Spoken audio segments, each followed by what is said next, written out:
கலகலகலவன சிரி கண்ணில் நீர் சிரி. ஒரு செய்தியோடு நான் தொடங்குறேன்.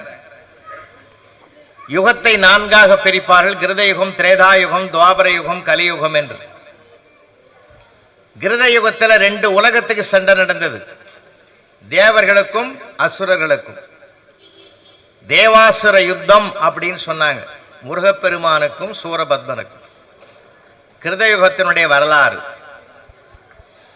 திரேதாயுகம் என்பது ராம ராவண யுத்தம். 2 உலகம் இல்லது, 2 நாட்டுக்கு இடையே சண்டை. துவாபர யுகம் என்பது கிருஷ்ணாவதாரம். ஒரு வீட்டுக்குள்ளே சண்டை நடந்தது, கௌரவர்களுக்கும் பாண்டவர்களுக்கும். ஒரு வீட்டுக்குள்ளே 2 உலகம், 2 நாடு, ஒரே வீடு. இப்ப கலியுகத்தில் ஒரு மனுஷனுக்குள்ளே சண்டை நடக்குது. வாசல் வரைக்கும் வேகமா வரோம், போலாமா வேணாமா, நாம பார்க்க போற ஆளு இருப்பானா இருக்க மாட்டானா, யாரும் அங்க பக்கத்துல இல்ல, அவனுக்குள்ளாகவே ஒரு மனப்போராட்டம். இது கலியுகத்தினுடைய சிறப்பம்சம். கருவிகள் வளர்ந்திருக்கிறது, மாற்று கருத்துக்கு இடமே இல்லை. அதனால்தான் இந்த தலைப்பை நான் கொடுத்தேன், பக்தியும் பண்பாடும். ஏன்னா கருவிகள் இங்க இருக்கிற பெரியவங்கள் அத்தனை பேரும் எல்லாம் மூத்த பெருமக்கள். இளைஞர்கள் குழந்தைகள் நல்லா உட்காந்துங்கிறான், என்னமோ பேச போறாரு கேட்போன்னு ஒரு ஆர்வமா உட்காந்துங்கிறான். உண்மையிலே இந்த பிள்ளைகள்லாம் பாராட்டணுங்க. சின்ன குழந்தை ஒருத்தன் கேட்டாலும் கூட 1 கோடி பேருக்கு சமம் அது. அதே மாதிரி தாய்மார்கள் ஒரு கூட்டத்தில் நிறைய பேர் வந்தாங்கன்னா பெரிய அந்த நிகழ்ச்சி மிகப்பெரிய வெற்றியை தொட்டதாக கருதுகிறவன் நான். டெய்லி ஏன்னா ஒரு கூட்டம், பல கூட்டங்களில் தாய்மார்கள் நிறைய பேர் வருவாங்க. குடும்ப கூட்டத்தில் நிறைய பேசுவேன். ஏன்னா பிரிந்து வாழ்வதற்கு சொல்லிக் கொடுக்கிற உலகத்தில் புரிந்து வாழ வேண்டும் என்று நான் சொல்லிக் கொடுத்துட்டு வரேன். அதில் நிறைய பெண்களுக்கு நான் அதான் சொல்லுவேன். ஏன்னா நான் கேட்குற அந்த 2 மணி நேரம் இந்த சீரியல் தொல்லையிலிருந்து அவங்க விடுதலை ஆகுறாங்க இல்லையா. அவங்க விரும்புகிறாங்களோ விரும்பலையோ அது அவங்கள நெருங்கி வருது. பெரிய இக்கட்டு. வீட்டுக்குள்ளே இருக்கிற ஒரு கட்டாயத்துக்கு நம்ம ஆளாயிட்டோம், பார்த்தே தேரணுன்ற மாதிரி கொண்டு வரோம் ஊடகங்கள்.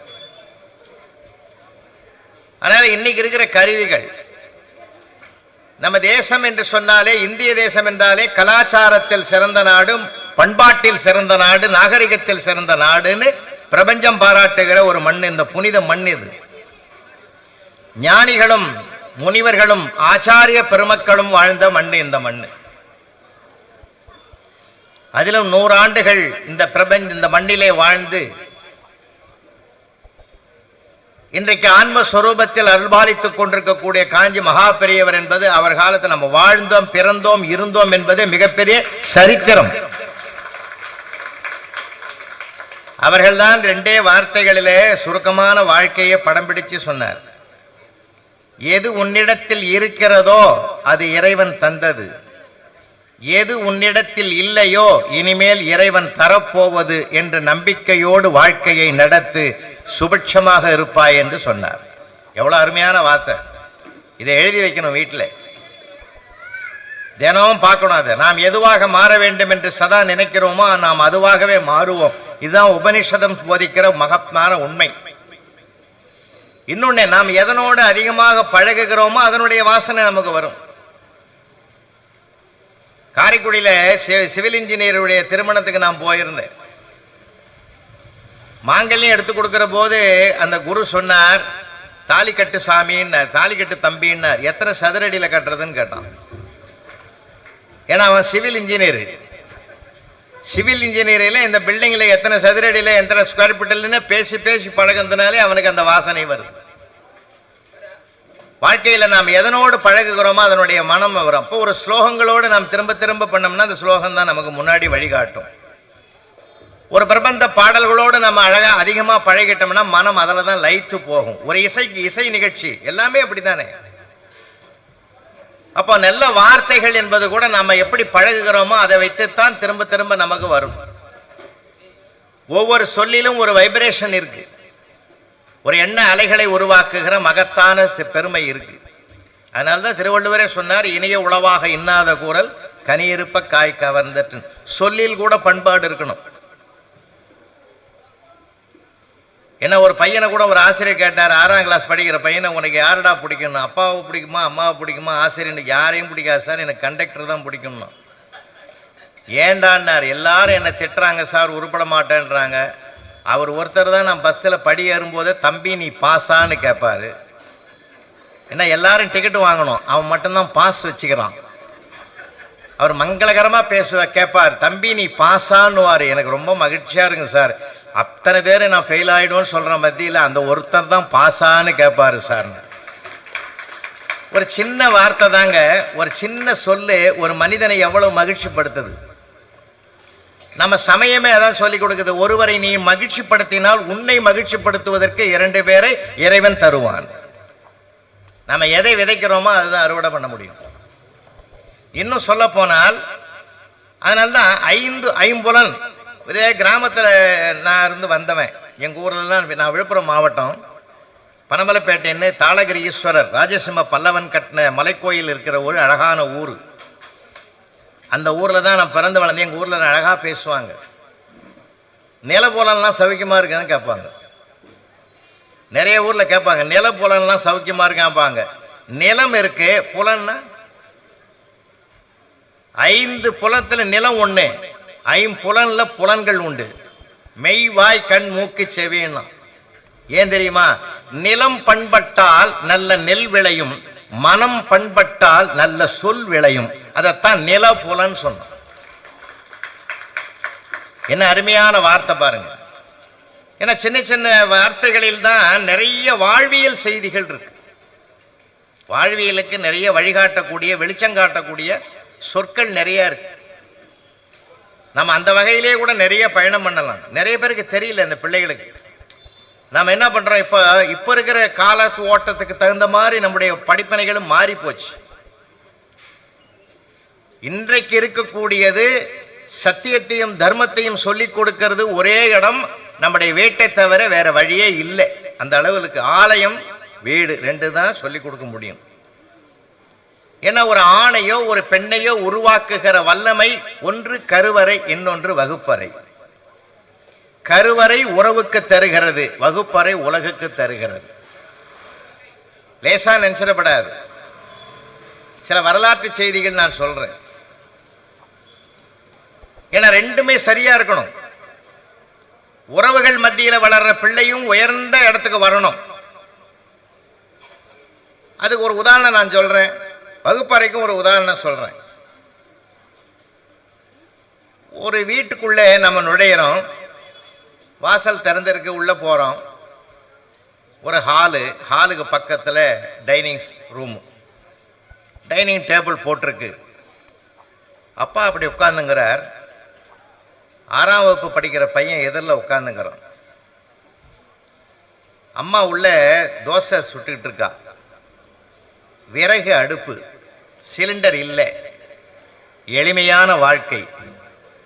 அந்த தோசையை கொண்டு வந்து அம்மாவுக்கு கொஞ்சம் உடல் நலம் சரியில்லை, ஜலதோஷம்.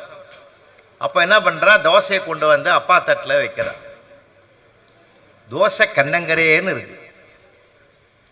அந்த அம்மா வச்சுட்டு போன பிறகு அவங்க அந்த அப்பா சொல்றார், அம்மாடி தோசை ரொம்ப முருகலா இருக்க, பிரமாதம் அப்படின்னார். இது நடந்தது. பையன் கேட்டான், என்னப்பா உலகமாக கருப்பா இருக்குது, அதை போய் முருகல்னு சொல்றீங்களே? அப்போ அப்பா சொன்னாரு, அடே ஏற்கனவே அவ எரியிற அடுப்புல முகம் கருகி கொண்டு இது செய்கிறாடா, இதுவும் நான் கருகி போச்சுன்னு சொன்னா அவ மனசு கருகிடும்டா. அதனால உயர்வாதான் சொல்ல பழகணும். குறையா பார்க்காம குறைய நிறைய பார்க்கணும், தெரியுமா அப்படின்னார். அந்த பிள்ளைதான் 6ஆம் வகுப்பு படிக்கிற போது கேட்ட அந்த வாசகத்தை மனதிலே பதிவு செய்து கொண்டு, பிற்காலத்தில் உலகம் போற்றுகிற உயர்ந்த நாற்காலியில் உட்கார்ந்த பிறகு கூட குழந்தை கேட்ட கேள்விக்கு கூட குனிந்து பதில் சொன்னார். வேறு யாருமில்ல, அவர்தான் மேதக அப்துல் கலாம்.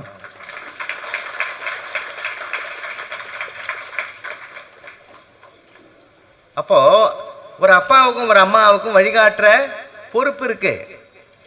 அதனால்தான் அப்பூதியடிகளாருடைய மூத்த மகன் மூத்த திருநாவுக்கரசன் பேரு. வந்திருக்கக்கூடிய நாவுக்கரசருக்கு உணவு பரிமாறுவதற்கு இலை கொண்டு வா என்று சொன்ன போது அந்த பிள்ளை துள்ளிட்டு ஓடனா. நல்லதாய் தந்தையேவ நான் இது செய்ய பெற்றேன். என்ன அழகான வார்த்தை சேக்கிழார் எழுதுவார். நல்ல தாய் தந்தை ஏவ நான் இது செய்ய பெற்றேன். வந்திருக்கிற அடியாருக்கு உபசரிப்பதற்கு வேண்டிய வாழை இலையை கொண்டு வருகிற ஒரு திருப்பணியை கூட என்னிடத்தில் என் தந்தையும் தாயும் ஒப்படைத்தார்கள் என்றால் நான் பாக்கியவான் என்று பெருமைப்படுகிற பிள்ளை அந்த வீட்டில் இருந்து வளர்ந்தான். அப்போ அம்மாவுக்கும் அப்பாவுக்கும் ஒரு பெரிய பொறுப்பு இருக்கு, குழந்தைகளை உருவாக்குறது. அடுத்தது பள்ளிக்கூடம்.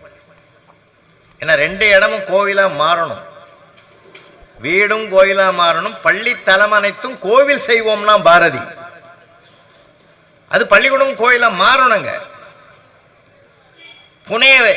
புனே நகரத்தில் ஒரு ஸ்கூலு, போர்டு ஹை ஸ்கூல். அது இது வரலாறு. 7th ஸ்டாண்டர்ட் வகுப்பறை. ஆசிரியர் உள்ள போறார். ஜன்னல் வழியா ஒரு வாழைப்பழத்தோல் வெளியில விடுது. ஓரக்கண்ணால பார்த்துட்டு உள்ள போன ஆசிரியர் கேட்டார், யாரா போட்டதுன்னு. கேட்கறது அவர் தர்மம், சொல்லாம இருக்கிறது இவன் தர்மம். 40 பேரை நிசப்தமா இருக்கான். இந்திய தேசிய ஒருமைப்பாட்டை நீங்க அப்ப பார்க்கலாம். போட்டவன் ரொம்ப தெளிவா இருப்பான், ரொம்ப தெளிவா இருப்பான். ஆசிரியருக்கு கோபம் வந்தது. எல்லாரும் பெஞ்ச் மேல நில்லுங்கன்னார். 39 பேர் மலமலன்னு ஏறினா ஒருத்த மட்டும் உட்கார்ந்துருந்தான். நான் சொல்றது காதல விழலையான்னார். விழுது. அந்த தவறை நான் செய்யவில்லை. செய்யாத தவறுக்கு நான் ஏன் தண்டனை அனுபவிக்க வேண்டும்? எதிர்த்தா பேசுகிறாய்? சத்தியத்தை பேசுகிறேன். ஓ, பெரிய சத்தியவானோ? போட்டது யார் சொல் பார்க்கலாம். காட்டி கொடுப்பதை ஒருபோதும் இந்திய இளைஞன் செய்ய மாட்டான். இப்பொழுது மனசாட்சியோடு பேசுகிறேன். கெட் அவுட் பைய தூக்கின்னு வெளியே போயிட்டான். ஆசிரியருக்கே பயம் வந்து, வாடா வா வா, உன்னால் அத்தனை பேரையும் மன்னித்து எல்லாரையும் உட்கார வச்சிட்டார். அந்த பிள்ளைதான் பிற்காலத்தில் லோகமானிய பாலகங்காதர திலகர் என்று தேச விடுதலைக்கு பாடுபட்ட தலைவராக வந்தார். அப்ப நான் சொன்னது சரியில்லையா? 1 வகுப்பறை, இன்னொன்னு கருவறை. 2 இடத்துக்கும் பெரிய பொறுப்பு இருக்கு சார். 2 இடமும் கோவிலா மாறணும். அப்பதான் அவனுக்கு பண்பாட்டை விதைக்க முடியும். 2 இடத்திலும் பொறுப்பு இருக்கு. இரணியனுடைய மகாபாரதம் படிக்கிறோம், ராமாயணம் படிக்கிறோம். ராமாயணம் என்ன சொல்லு? ஒரு வரியிலே சொல்லிடலாம் சார். கதை இருக்குது, காலங்காலமாக நமக்கு கதையின் தெரியும். கதைக்குள்ளே இருக்கிற புதையல்கள், வாழ்க்கையின் படப்பிடிப்புகள் எவ்வளவு இருக்கு. இத்தனை யுகாந்திர காலத்திற்கு பிறகும் இன்னும் அதை நாடக வடிவில் பார்த்தாலும், திரைப்படத்தில் பார்த்தாலும், சொற்பொழிவாக கேட்டாலும் இன்னும் மனிதன் ரசித்துக் கொண்டிருக்கிறான் என்றால் அப்படிப்பட்ட ஒரு சக்தி, உயிர் ஓட்டம் அதற்குள்ளே இருக்கிறது. சொத்து வேண்டாம் வேண்டாம் என்று தூக்கி எறிந்தால் சொந்தங்கள் பெருகும் என்பதைத்தான் ராமாயணம் சொல்லுகிறது. சொத்து வேண்டும் வேண்டும் என்று போராடினால் சொந்தங்கள் அழிந்துவிடும் என்ற எச்சரிக்கையை சொல்வதுதான் மகாபாரதம். அப்ப மனிதனே, உனக்கு எது வேண்டும் எது வேண்டாம்? எவ்வளவு அற்புதம்! இந்த மாதிரி ஒரு காவியம், உலக மகா காவியம் எங்கேயுமே கிடையாது, எங்கேயுமே கிடையாது சார். அப்படிப்பட்ட ஒரு சிறப்பு அம்சம் பொருந்தி இருக்கு. அதனால இன்னைக்கு எங்க கிராமத்துல கூட அழகா சொல்லுவாங்க, நம்ம இன்னைக்கு எல்லாமே இன்னைக்கு இருக்கு சார். ஏன் இறைவன் அவதாரம் எடுக்கிறது இல்லை தெரியுமா? 10 அவதாரத்தோட நிறுத்திட்டார். கலியுகத்தோட முடிஞ்சு போச்சு. அவதாரம் எடுத்தா அன்னைக்கு ஒரு ராவணன் இருந்தான், ஒரு சூரபத்மா இருந்தான், ஒரு இரணியன் இருந்தான், ஒரு பத்மாசுவரன் இருந்தான். இவன் தான் அடையாளம் தெரிஞ்சுது. இப்ப எவன் இரணியன், எவன் ராவணன், எவன் சூரபத்மனே தெரியல. அவன் எதில் இருக்கிறானா, பக்கத்தில் இருக்கிறானா, பஸ்ஸு கூட நம்மளே பயணம் பண்றானா, ட்ரெயின்ல நம்ம கூட பயணம் பண்றானா. அன்னைக்கு கூட ஒரு அப்பா பிள்ளைக்கு பேர் வச்சான், கடவுள் இல்லைன்னு பேர் வச்சான். அவனுக்கு ஆசை தீர கூப்பிட்டான், கடவுள் இல்லை இங்கே வாடா, கடவுள் இல்லை இங்கே உட்காடுறா. அவனை கொண்டு போய் ஸ்கூலில் சேர்த்தான். வாத்தியார் அட்டண்டன்ஸ் எடுத்தார். கடவுள் இல்லைன்னார். அவன் சொன்னான், உள்ளேன் ஐயான்னா.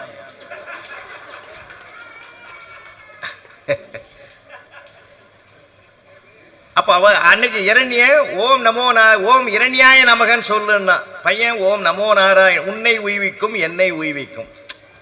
அப்பா உன்னையும் ஈடேற்றும் என்னையும் ஈடேற்றும். பிறவி ஆகிய பெருங்கடலை கடப்பதற்கு அந்த திருநாமம் ஒன்றுதான். ஓம் நமோ நாராயணா என்ற 8 எழுத்து மந்திரத்தை தவிர வேறு இல்லை. மடந்தாடும் நெஞ்சத்து கஞ்சனார் வஞ்சம் படந்தாரணம் முழங்கு பஞ்சவர்க்கு தூது நடந்தான ஏத்தாத நாவென்ன நாவே நாராயணா என்ன நாவென்ன நாவேன்னு யார் பாடுறத? சமண துறவி இளங்கோவடிகள் சிறப்பதிகாரத்தில் பாடியிருக்கிறார். மாற்று சமயத்தாரையும் ஈர்த்த மகத்துவம் அந்த 8 எழுத்து மந்திரத்திற்கு இருக்கு. அதனால்தான் 108 திவ்ய ஸ்தல கஷேத்திரங்கள்னா 108 திவ்ய கஷேத்திரங்களுக்கு போனா நம்ம பிரச்சனைகள் தீரும். அதனால்தான் ஆம்புலன்ஸுக்கு 108ன்னு வச்சான். நீங்க எங்க போனாலும் இங்கதான் சார் வரணும். நீங்க எந்த அறிவியலுடைய உச்சத்தை தொட்டாலும் என் ஆன்மீகத்துக்கிட்ட தான் வரணும். இல்ல ஒரு உறுப்பை எடுத்து இன்னொரு உறுப்பு கூட பொருத்தி கொடுக்கலாம்.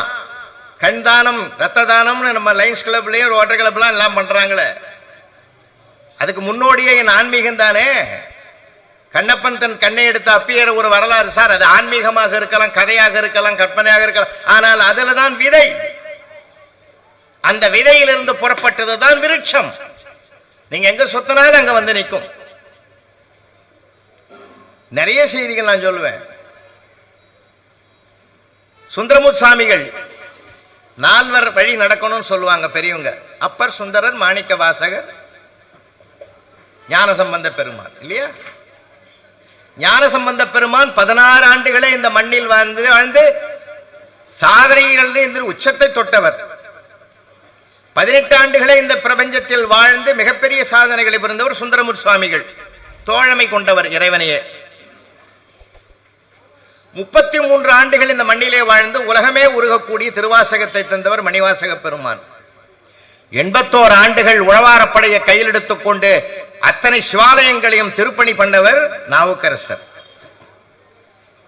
இந்த 4 வழி நம்ம சொல்றோம்ல. திருவாரூர்ல தியாகேசருக்கு திருப்பணி பண்றார் யாரு? சுந்தரமூர்த்தி சுவாமிகள். திருப்பணிக்கு பொருளாதாரம் பத்தல, நெருக்கடி வந்துவிட்டது. நெருக்கடி வந்த உடனே என்ன பண்ணாரு? அங்கிருந்து நேரா விருத்தாசலம் வரார். விருத்தகிரீஸ்வரரை பிரார்த்தனை பண்றார், பதிகம் பாடுறார்.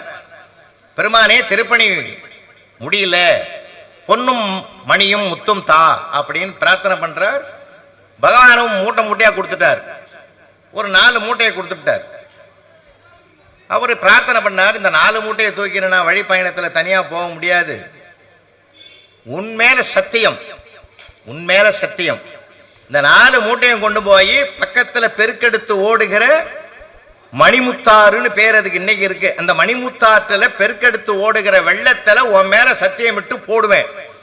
திருவாரூர் கமலாலய குளத்தினுடைய வடக்கு பகுதியில போய் 15 நாள் பொறுத்து நான் மூழ்குவேன். அங்க இந்த மூட்டை கிடைக்கணும், உன் மேல சத்தியம் விட்டு போயிட்டார். போட்டுட்டு போயிட்டார்.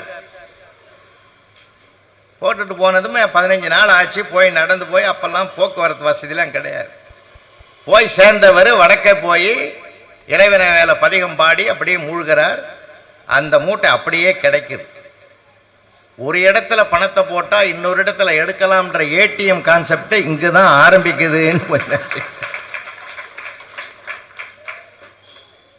உண்மை. ஒரு பொறிதான், ஒரு விஞ்ஞானிக்கு ஒரு சின்ன ஒரு பொறி இருந்தா போதும். அதை என்னுடைய தேசத்து ஆன்மீகம் பறந்து விரிந்து அறிவியலுக்கு கொடுக்கிறது. நிறைய அப்படி சொல்லிக்கிட்டே போலாம் சார். அதனால தான் சொன்ன வீடு பள்ளி தலமனைத்தும் கோவில் ரெண்டும் மாறணும். ஒன்று அன்பை போதிக்கிறது, ஒன்று அறிவை போதிக்கிறது. அன்பை வளர்க்கிறது இல்லறம், அறிவை வளர்ப்பது பள்ளிக்கூடம், கல்லூரி. இப்ப இது ரெண்டுமே சரியா இருக்கணுங்க. அது எது கொடுக்கும்னா, எனக்கு நமக்கும் மேலே ஒருவன் நம்மை வழி நடத்துகிறான், இயங்குகிற ஒவ்வொன்றுக்கும் இயக்குகிற சக்தி வேறொன்று உண்டு என்று நம்புகிற அந்த நம்பிக்கை தான் இந்திய இந்து சமயத்தினுடைய ஆணி. வேற அதான் சார். அது வைஷ்ணவம் சமயம் சைவம் ரெண்டுமே சொல்ல நம்பிக்கை தானே. நம்பிக்கை. துபாயிலிருந்து பிளைட் வருது சார். வான்வழியில வருகிற போது அந்த இடத்துல தடுமாடுது. அத்தனை பெரியவங்களும் அவனை பிரார்த்தனை பண்றான். நிறைய பேர் நான் அந்த மாதிரி தெரிஞ்சே தெரியாமல தப்பு பண்ணிட்டேன், கடவுளை பொறுத்துக்கோ, அதுக்காக இந்த பெரிய தண்டனை கொடுத்துறாத, நான் போய் இன்னும் சாதிக்க வேண்டியதுல நிறைய இருக்குது அப்படின்னு அவன் தப்பெல்லாம் சொல்லி கூட பிரார்த்தனை பண்றான். ஆனா விமானம் அப்படி தடுமாடுது. ஆனா 10 வயசு பொண்ணு மட்டும் ஒரு வீடியோ கேம் ஆடிக்கிட்டு ஜாலியா சந்தோஷமா வருது. இதை ஒரு பெரியவர் பார்த்தார். அத்தனை பேரும் உயிரை கையில பிடிச்சிக்கிட்டு நாங்க பிரார்த்தனை பண்ணிக்கிறோம், இது பாரு கேம் விளையாடிட்டு வருது. எப்படியோ ஒண்ணு நல்ல வேலையா மீனம்பாக்கத்தில் வந்து லேண்டிங் ஆயிட்டுது. அந்த பெரியவர் முதல் கேள்வி அந்த பெண்ணை தான் கேட்டார். நாங்கள் அத்தனை பேரும் உயிரை கையில் பிடிச்சிக்கிட்டு நாங்கள் பிரார்த்தனை பண்ணுறோம், 1 மணி நேரமாக தடுமாறுறோம், நீ வீடியோ கேம் பார்த்துட்டு வந்திருக்கிற, எவ்வளோ ஒரு உனக்கு ஒரு இது பயமே இல்லையா அப்படின்னு கேட்டார். அந்த குழந்தை சொல்லிச்சு, நான் ஏன் பயப்படணும், இந்த விமானத்தை ஓட்டுற பைலட்டு எங்கள் அப்பா, என் தந்தை தான் இந்த பைலட்டு, இந்த விமானத்தை ஓட்டுறவர் அவர் தான். என் தந்தை தன் மகளை காப்பாற்றுவார் என்ற முழு நம்பிக்கை எனக்கு இருக்கிறது. நான் ஏன் பயப்படணும்னா, ஒரு விமானத்தினுடைய ஓட்டுகிற பைலட்டா ஒரு தந்தையை அவள் மகள் நம்புகிறாள் என்றால், இந்த பிரபஞ்சத்தை இயக்குகிற நம் தந்தை இறைவனை நம்புங்கள், நிச்சயமாக நாம் கடை தேறுவோம். பிறவி பெருங்கடல் நீந்துவர் நீந்தார், இறைவனடி சேராதார். தனக்கோமை இல்லாதான் தாழ் சேர்ந்தார்கல்லால் மனக்கவலை மாற்றல் அரிது. திருவள்ளுவர் விட பெரிய ஞானி, உலகமே வணங்குகிற ஒப்பற்ற ஞான குரு திருவள்ளுவர். அப்ப நம்ம எல்லாரும் ஒத்துக்கிறோம் இல்லது. அப்ப அந்த திருவள்ளுவர் என்ன சொல்றாரு, மனிதனுக்கு 2 கவலை சார். நல்லா நாங்க ஆராய்ச்சி பண்ணி பாருங்க. ஒருவன் பகல்ல தூங்குறான்னா அவனுக்கு உடம்பு சரியில்லைன்னு அர்த்தம், அவனுக்கு ராத்திரியில தூக்கம் வரலன்னா மனசு சரியில்லைன்னு அர்த்தம். கம்பேர் பண்ணி பாருங்க. மனசு சரியில்லாதவன் ராத்திரியில தூங்குவானா? அப்ப மனக்கவலை இருக்கு, உடல் கவலைக்கு மருந்து உண்டு. டாக்டர்கிட்ட போய் கேட்கலாம், டாக்டர் மனசெல்லாம் அது சரியில்லை, எனக்கு ஏதாவது மருந்து. நானே 10 நாளா பேஷண்ட் சரியா வரலையேன்னு மனசு கவலையாக. உன் மனக்கவலை என்கிட்ட சொல்லிட்டேன், என் மனக்கவலை நான் யார்கிட்ட சொல்றேன்? போறவன் டாக்டரையாவது சும்மா விடுறானா? அதுதான் நான் சொல்றது, பண்பாடுன்னு. பேச்சிலையும் பண்பாடு இருக்குன்னு, செயல்ல அப்புறம் வரும். அது வந்து உட்காந்தான், நான் உட்காந்துங்கிறேன், எனக்கு வேண்டப்பட்ட டாக்டர் அவர் உட்காந்த உடனே டாக்டர் கேட்டாரு என்ன பண்ணுதுன்னார். என்னையே கேட்டு தெரிஞ்சுக்கிறதுக்காக நீ MBBS படிச்சேன்னா. அவர் ஒரு மாதிரி ஆயிட்டாரு. கேட்கறது எங்க கடமைன்னார். சரி சொல்றேன். வலது கால் முட்டி குடையுதுன்னா. வயசு என்னன்னாரு. 70ன்னா. 70ன்னா குடைய தான் செய்யும்னார். அதுக்கு அவன் கேட்டான், இடது கால் முட்டிக்கும் அதே வயசு தான், அது குடையிலேன்னா. இப்ப டாக்டருக்கு ஒரு மாதிரியா இருந்தது, இங்க கைய வச்சார். ஏன்னா அப்ப அவருக்கு குடைய ஆரம்பிச்சுட்டுது. அவன் கேட்டான், வலிக்கிற மாதிரி இருக்கான்னா. ஆமான்னார். இது வாயு சம்பந்தப்பட்ட வலி, பயப்படாதீங்கன்னா. இஞ்சி கொஞ்சம் கூடுதலா சேர்த்து டீ சாப்பிட்டோம்னா சரியா போடும், பயப்படாதீங்க. வைத்தியம் கேட்க வந்தோம், வைத்தியம் சொல்லிங்கிறான் இல்லையா? அப்புறமா கேட்டான், சரி இது சரியாகணும்னா என்ன பண்றதுன்னா. 4 கிலோமீட்டர் தினம் நடன்னார். அதுக்கு அவன் சொல்றான், நடக்கிற காரியமா சொல்லன்னா. அப்ப அவரும் மனுஷன் தானே, கோவம் வருமா வராதா? அவர் மனசையே டென்ஷன் ஆகிட்டான், மன அழுத்தம் அவருக்கு வந்துட்டுது. நீ நடக்கலைன்னா காரியம் நடக்கும்ட்டார். ஏன்னா இன்னைக்கு இருக்கிற பிரபஞ்சத்துல நான் என்ன கேட்கிறேன், அந்த வார்த்தைகள் என்பது பலம், வார்த்தைகள் என்பது பலவீனம். சார் மனிதனை நீங்க பேசுற போதே நீங்க தெரிஞ்சுக்கலாம் அவன் யாரு எவருன்னு. ஒரு மனிதனை அடையாளப்படுத்தும் அவனுடைய சொற்களை அடையாளப்படுத்திடும் சார். அத்திவரதர் வரும்போது எத்தனை பேர் பார்த்தீங்க? பார்த்து ரொம்ப சந்தோஷம். உங்களை பார்த்தாலே பார்த்த மாதிரி. நானும் ஒரு நாள் ஆசைப்பட்டு போயிட்டேன். அவ்வளோ பெரிய கூட்டத்தில் நம்ம மாட்டுவோம்னு நான் நினைக்கல. அதில் ஒருத்தர் இடையில என்னை பார்த்துட்டு வந்து, சார் குறுக்க ஒரு வழி இருக்குது போகலாமான்னார். தெரிஞ்சோ தெரியாமலோ குறுக்க போன வழியை பாவத்தை தீக்கிறதான நானே வந்தேன், இங்கேயும் குறுக்க வழியாக வேண்டான்னுட்டேன். நீ இன்னைக்கு பூரா பார்க்க முடியாது, அவளை கஷ்டப்பட போறேன்ட்டு போயிட்டான். எனக்கு முன்னாடி ஒரு 90 வயசுல ஒரு பெரியம்மா பாட்டி, தெம்பா இருக்கு, அந்த காலத்து சாப்பாடு, ஆரோக்கியமா இருக்காங்க. எனக்கு சோர்வா இருக்குது, அந்தம்மா ஆரோக்கியமா இருக்கு, ஸ்லோகங்கள்லாம் சொல்லுது, நாமாவளிகளை சொல்லுது. பெருமாளுடைய நாமாவளிகள்லாம் பிரார்த்தனை பண்ணி வருகிறேன். எனக்கு சந்தோஷமா அதையே கேட்டு நானும் ஒரு தெம்பா பின்னாடி போனேன். அத்திவரதற்கு கிட்ட போன உடனே அந்த அம்மா பிரார்த்தனை பண்ணாங்க பாருங்க, என்னைக்கு மறக்க முடியாது. அத்திவரதா, அடுத்த முறை நான் வந்து உன்னை சேவிக்கணும். இப்பவே 90. அவரு 40 வருஷத்துக்கு ஒரு தடவை தான் வரப்போறார். 90 40 கூட்டுங்க, 130 வருஷம் தான் வாழ்வேன் என்று நம்புகிற நம்பிக்கை இருக்குது பார்த்தீங்களா? இந்த நம்பிக்கை தான் என் தேசத்தை ஆன்மீகம் சொல்லி கொடுக்கிற பாடம். நாளையது என்பது நம்ம கையில் இல்லை. நேற்றையது எப்படி போனதுன்னு தெரியும், இன்னைக்கு எப்படி இருக்குதுன்னு தெரியும், நாளைக்கு தெரியாது. இறைவன் கொடுப்பது ஒவ்வொரு நாளும் ஒவ்வொரு போனஸ். 60 வயதை கடந்தாலே ஒவ்வொரு நாளும் ஆண்டவன் கொடுக்கிற போனஸ். அது பெரிய பிரசாதம் அவன் கொடுக்கறது. அந்த நம்பிக்கை இன்னொன்னுங்க, நான் மனம் திறந்து சொல்றேன். முதல் அலை, 2வது அலை, 3வது அலை, 3 அலையும் தாண்டி நம்ம தலை தப்பிச்சிருக்குது. அதுக்கே நீங்க விநாயகர் திருவடியை சரணமடைங்க. எப்படிப்பட்ட பொறுப்பை பாரதியார் விநாயக பெருமான்கிட்ட கொடுத்தான் தெரியுமா? கணபதி ராயன் அவனிரு காலை வணங்கிடுவோம், குணம் உயர்ந்திடவே விடுதலை கூடி மகிழ்ந்திடவே. இந்த தேசத்தினுடைய விடுதலை கிடைப்பதற்கு கணபதி ராயன் கடைக்கன் வைக்கணும்னா பாரதி. அந்த முழுமுதற் கடவுள் அருள்பாலித்தால் இந்த தேசமே விடுதலை அடையும். அதனால்தான் லோகமானிய பாலகங்காதர திலகர் மேடையிலே முழங்கினார், எல்லாரும் விநாயகர் சதுர்த்தி கொண்டாடுங்க. தேசபக்தியை பேச வேண்டிய மேடையில தெய்வ பக்தியை பேசுறீங்களேன்னு கேட்டாங்க. அப்ப சொன்னார், இந்திய தேசத்தில் விநாயகர் சதுர்த்தி மட்டும்தான் மண்ணிலே உருவத்தை, கடவுள் உருவத்தை செய்து வணங்குகிறது என்றால் இந்த மண்ணையும் தெய்வத்தையும் ஒன்றாக வணங்குகிற ஒரே வழிபாடு அதுதான். தேசபக்தியும் தெய்வ பக்தியும் இணைந்து இருக்கிற ஒரே பக்தி விநாயகர் பக்தின்னு சொன்னார். எல்லாத்திலையும் பொருள் இருக்கு, எல்லாத்திலையும் ஆழம் இருக்கு, மனித தன்மை இருக்குயா. கடவுள் மனிதனாக பிறக்கிறான் என்றால் மீண்டும் அவனை கடவுளாக்குவதற்குரிய பயிற்சிகள் தான் வீடு கொடுக்கிறது, பள்ளிக்கூடம் கொடுக்கிறது. ரெண்டையும் சரியா இருக்கணும். அங்க அந்த பண்பாட்டை ஊட்டி கொடுங்க. கலாச்சாரம், வாட் இஸ் யுவர் கல்ச்சர்னு சர்தார் வல்லபாய் பட்டேலை கேட்டாங்க. அவர் கல்ச்சர் இஸ் அக்ரிகல்ச்சர்னு சொன்னார். இது விவசாயத்தோடு தொடர்புடையதுங்க. அதுல ஆழமா போனா வேற திசையில போயிடும். இன்னும் கூட எங்க வீட்டு உங்க கிராமத்துல சொல்லுவாங்க, சார் டேய் ஆணவம் பிடிச்சி ஆடுவோம் பார் சில பேர். தலைகால் தெரியாத ஆடாதரா, தலைகால் தெரியாத ஆடாத. எங்க பாட்டியை கேட்டோம், என்னம்மா பாட்டி தலைகால் தெரியாத ஆடாதுன்னு சொன்னா என்ன? அதுவாடா, அது மகாபாரத கதைடான்னாங்க. என்ன மகாபாரத கதைக்கும் அதுக்கு என்ன சம்பந்தம்? துவாரகையில கிருஷ்ண பரமாத்மா பள்ளி கொண்டிருக்கிறாரு, பாரத போர் வருது, நீ எனக்கு துணையாக வரணும்ன்றதுக்கு வேண்டுதல் வைப்பதற்காக அர்ஜுனன் வந்தான். வந்த அர்ஜுன பாதத்து பக்கத்துல உட்கார்ந்தான், கால் பக்கம் உட்கார்ந்தான். அவர் ஏற்கனவே பொய் தூக்கம் தூங்குறாரு. நிஜ தூக்கத்தில் இருக்கிறவனை எழுப்பிடலாம், பொய் தூக்கத்தில் எழுப்பவே முடியாது. அவர் பொய் தூக்கம் தூங்குறாரு, எவன் எங்க உட்கார்றான் பார்க்கலான்னு. அர்ஜுனன் பாதத்துல வந்து உட்கார்ந்தான், கால் பக்கம். துரியோதனன் அவனுக்கே இருக்கிற செல்வ செருக்கில் தலைப்பக்கம் வந்து உட்கார்ந்தான். கண்ணு முடிச்சது எங்க பார்ப்போம்? பாதத்து பக்கம் பார்ப்போம் இல்லையா? எழுந்த உடனே பார்த்து, அர்ஜுனா எப்ப வந்தேன்னார். இப்பதான் வந்தேன். என்ன விஷயம்? வருகிற பாரத யுத்தத்தில் நீங்கள் எங்களுக்கு பக்கபலமாக இருந்து பாண்டவர்கள் வெற்றி பெறுவதற்கு வேண்டியவற்றை செய்ய வேண்டும். ஓம் அப்படியே ஆகட்டும்.